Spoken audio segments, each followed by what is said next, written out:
നാടൻ പെറ്റൂണിയെക്കുറിച്ചാണ് ഇന്നത്തെ വീഡിയോ. എൻ്റെ കയ്യിൽ 3 ഷെയ്ഡാണുള്ളത്. ഒന്ന് വൈറ്റ്, പേർപ്പിൾ, വൈറ്റും പേർപ്പിളും മിക്സ് ആയിട്ടുള്ളൊരു കോമ്പിനേഷനും. സാധാരണ നഴ്സറിയിൽ കാണുന്ന ഇമ്പോർട്ടൻ്റ് ആയിട്ടുള്ള വെറൈറ്റി അല്ല, നാടൻ വെറൈറ്റിയാണ് ഈ ചെടികൾ.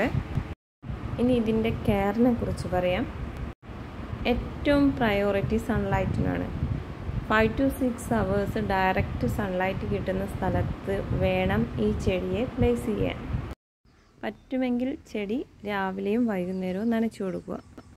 ഒറ്റ നേരം മാത്രമാണ് നനയ്ക്കുന്നതെങ്കിൽ പോട്ട് നിറയെ വെള്ളം കൊടുക്കുക. അതായത് മേൽമണ്ണ് മാത്രമല്ല, താഴേക്ക് കൂടെ വെള്ളം ഇറങ്ങുന്ന വിധത്തിൽ വെള്ളം കൊടുക്കണം. അത്ര കടുത്ത വേനലായതുകൊണ്ട് ചെടി വാടിപ്പോകാൻ ചാൻസ് ഉണ്ട്.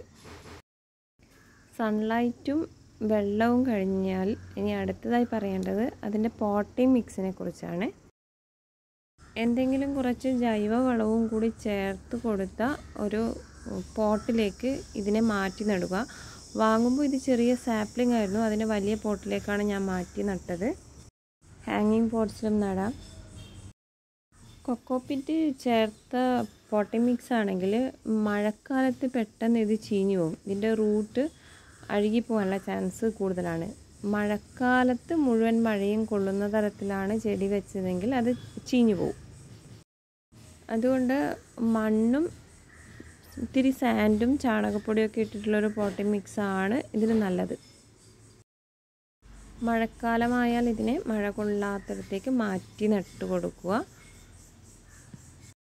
ഇത് നിറയെ പൂക്കളുണ്ടാവുന്നൊരു ചെടിയായതുകൊണ്ട് തന്നെ ഡെഡ് ഹെഡ്സ് കട്ട് ചെയ്ത് കൊടുക്കണം. ഇല്ലെങ്കിൽ ചെടി നീണ്ട് ഒരു ഭംഗിയില്ലാത്ത തരത്തിലേക്ക് പോവും. ഇതിൻ്റെ പ്രൊപ്പഗേഷനെ കുറിച്ച് പറയുകയാണെങ്കിൽ ഡെഡ് ഹെഡ്സ് നമ്മൾ കട്ട് ചെയ്തിട്ടില്ലെങ്കിൽ അത് സീഡ് പോഡായിട്ട് സീഡ്സ് വരും.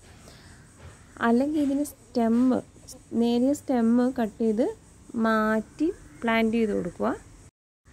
നട്ട് കഴിഞ്ഞാൽ പെട്ടെന്ന് തന്നെ പിടിച്ചു വരുന്നൊരു ചെടിയാണ്.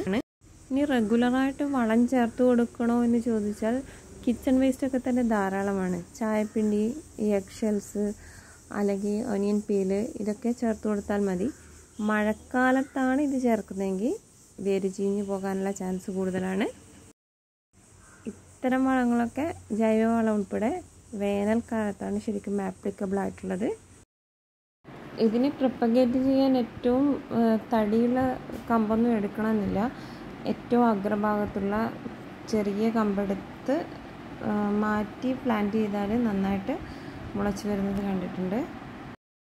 ഇത് ബോഗൻവില്ലയൊക്കെ പോലെ സമ്മർ ഫ്ലവറാണ്. സമ്മറിലാണ് നന്നായിട്ട് പൂക്കളുണ്ടാകുന്നത്. നല്ല സൺലൈറ്റും അത്യാവശ്യത്തിന് വെള്ളവും കൊടുത്താൽ നിറയെ പൂക്കളുണ്ടാവും.